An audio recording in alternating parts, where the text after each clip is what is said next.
Olá, olá, olá! Sucesso com você? Hoje o nosso vídeo é sobre transação tributária. Vamos explicar o que é, para que serve, quais modalidades, mas sempre a partir da lei. Eu não gosto muito de PPTzinho. Sempre que possível eu abro a lei, abro o site da Receita, o site da PGFN, para a gente ver as coisas na fonte. Combinado? Então hoje tudo que você precisa saber sobre transação tributária, que é o futuro, diga-se de passagem. Beleza?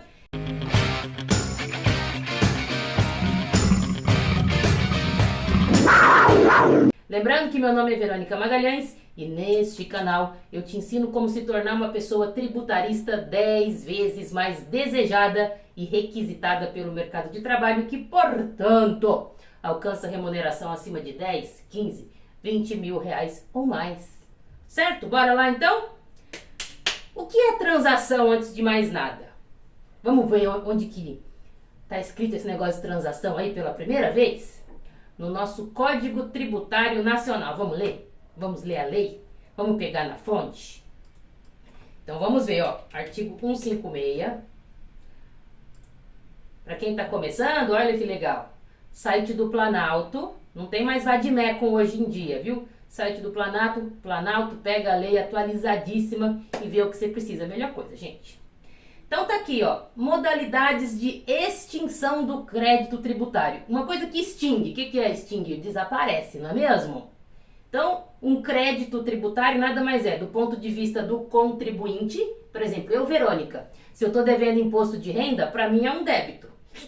Agora, do ponto de vista do fisco, aí é um crédito tributário que ele tem em relação a mim. Então, pensa aí, né? Se você quer pensar como... Geralmente você vai escutar muito crédito tributário, tá? Mas para quem tá no começo, isso pode ser confuso às vezes, porque para mim era... Falava, crédito tributário? Crédito tributário do ponto de vista do fisco, não é mesmo? Que tem um crédito em relação a você. E você provavelmente tem um débito, beleza? O que é que faz este débito desaparecer? Quando você paga. É o mais óbvio. Pagou, sumiu, tranquilo, vida que segue. Se você compensar, e aqui, ó, transação. A transação é uma das modalidades de extinção do crédito tributário, beleza? Vamos ver lá no Código Tributário Nacional, onde mais está escrito sobre transação. Olha aqui, ó. É no artigo 171.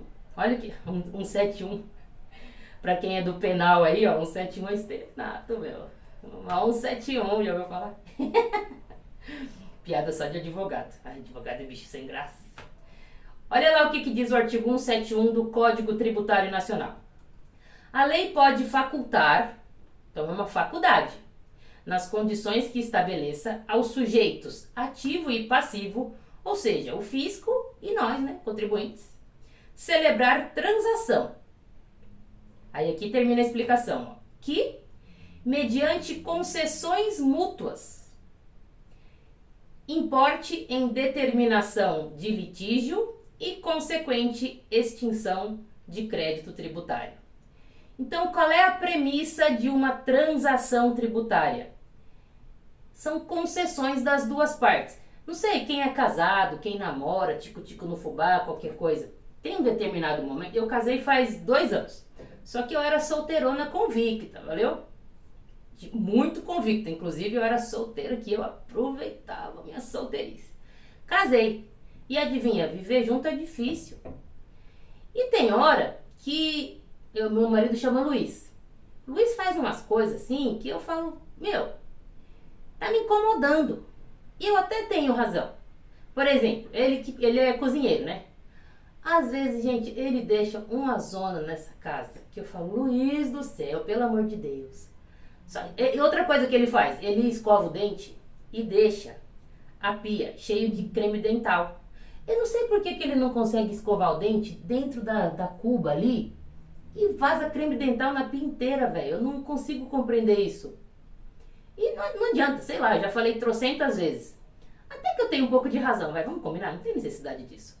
Mas assim, eu quero ser feliz ou eu quero ter razão?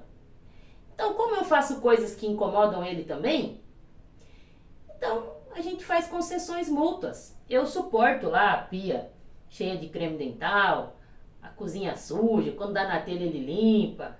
e ele suporta as baboseiras que eu faço, né? Então, é isso, gente. Concessões mútuas.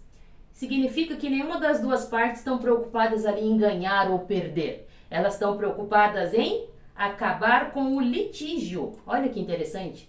Acabar com o litígio. E qual é a consequência de acabar com o litígio? Extinguir o crédito tributário. Fechou? Extinguir a dívida lá do contribuinte. É isso que é uma transação. Tá bom? Então, é aqui, ó, a previsão legal da transação no Código Tributário Nacional. Tá certo? Tá certo, tá certo? E lembra que aqui, ó, o Código Tributário fala assim, a lei pode facultar, então precisaria de ter uma lei. E essa lei nunca veio, quer dizer, veio em 2020, beleza? Mas olha o tempo que ela ficou sem vir, ó. O Código Tributário Nacional, ele é de 1966. Então eu tenho a previsão aí de transação faz mó cota, velho. Mó tempo. E só em 2020 que veio a lei da transação federal. Certo? Então até aqui a gente viu o conceito. Transação é uma espécie de negociação que serve, que funciona por meio de concessões mútuas. Mútuo é dos dois lados, não é só o contribuinte, não é só o fisco, tá bom? E serve para quê? Para acabar com o litígio. E qual é a consequência? Extingue o crédito tributário. Este é o conceito de transação, tá bom? Antes de eu passar para a Lei Federal de Transação, qual que é a diferença entre transação e parcelamento? Porque como vocês já devem ter ouvido falar, veio a lei da transação e teve várias transações aí rolando no mercado, e muitas delas, aliás, todas elas, incluem o parcelamento da dívida. Tem um desconto muito bom, por sinal, e tem o parcelamento da dívida. Você pode pagar parcelado, você não precisa pagar à vista. Então, qual que é a diferença do parcelamento e de uma transação? O parcelamento, ele tem única e exclusivamente a função de parcelar. E ele serve para todo mundo. Todo mundo serve o parcelamento. Então, tem lá as regras. Débitos de imposto de renda, você pode parcelar em até 60 vezes, com 40% de desconto dos juros e da multa. E é só o desconto dos juros e da multa, do principal não. Então, todas as pessoas jurídicas podem aderir a um parcelamento. Qual era a cultura do Brasil? Muitos contribuintes deixavam de pagar os seus tributos e ficavam esperando um parcelamento. E eu, como advogada tributarista há 16 anos, preciso confessar para vocês que eu já instruí muitos clientes a fazerem isso.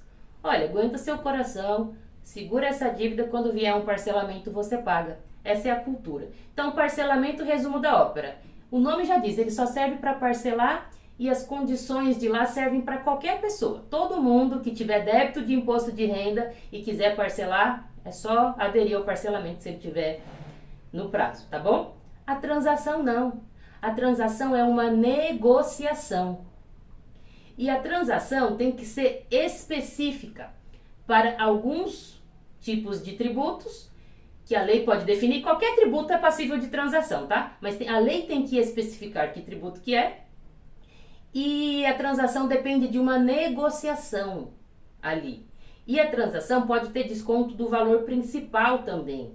Então precisa ali obedecer vários princípios que regem a atuação do ente público. Moralidade, transparência, não é mesmo? Igualdade. Então a transação, ela vai levar em consideração a situação do contribuinte. Eu assisti muitas palestras da Procuradoria e da Receita Federal sobre a transação federal que a gente vai ver, e o discurso é muito coerente. Eles falam assim, diferente do parcelamento, na transação não é todo mundo que vai ter desconto. Porque é uma negociação mesmo, literalmente. Não é todo mundo que vai ter desconto. Então eu só vou fazer transação para aqueles débitos que eu, fisco, acho que eu não tenho condições de recuperar. Porque se eu tiver condições de recuperar pelos meios normais, execução fiscal, auto de infração, bonitinho, eu não tenho motivo para fazer transação, eu não tenho justificativa para fazer transação, já que a transação pode dar desconto até do valor principal. Ou seja, a lógica da transação é, eu tenho alguns créditos tributários que eu não conseguiria receber, então eu prefiro receber pelo menos um pedaço desse crédito do que não receber nada, tá? Então a diferença entre transação e parcelamento é essa. O parcelamento vale para todo mundo, a transação não. Vai depender da situação do contribuinte, tá bom? E é uma negociação. No parcelamento não tem negociação. Você tem que aderir a tudo que está ali e já era. Já na transação não, tem negociação. O número de parcelas pode mudar de um contribuinte para o outro. O valor das parcelas pode mudar de um contribuinte para o outro. E o desconto também pode mudar de um contribuinte para o outro. Beleza? Então até aqui vimos o que é transação e a diferença de transação e parcelamento, tá bom? Vamos ver agora então a lei federal que trouxe a nossa querida transação. Tá aqui, ó, site do Planalto, bonitinho. E olha, a lei 13.988 de 2020, época da pandemia, não é mesmo? A pandemia trouxe poucas coisas boas. Uma delas que eu acho é que ela incentivou o home office, que eu acho que é sensacional esse modelo flexível das empresas, para as pessoas terem mais tempo, não gastar tanto tempo na locomoção. E ela também incentivou essas coisas a saírem do papel, a transação foi uma delas. Até porque, se vocês pensarem politicamente, a ideia é trocar aquela cultura de ficar esperando um parcelamento pela cultura de transação. Porque a cultura do parcelamento, o que acontece é que muitas empresas que têm condições de pagar o tributo, não paga, investe o dinheiro em outra coisa e fica esperando um parcelamento para pagar mais barato. Já a transação, não. Como vai analisar a situação específica do contribuinte? E eu preciso estar falando de créditos tributários que seriam difíceis de o fisco receber. Então a transação não é para todo mundo. A transação é só para aquele contribuinte que realmente se enquadrar nas condições ali. E aí então acabou essa ideia de você ficar esperando um parcelamento, porque o parcelamento não virá. E um contribuinte que tenha condições de pagar o que ele deve, provavelmente não vai se enquadrar em nenhuma das hipóteses de transação. Então a ideia é que esse tipo de contribuinte continue pagando normalmente os seus tributos. Tá bom? Então vamos lá. Vamos analisar esta lei da transação, ó.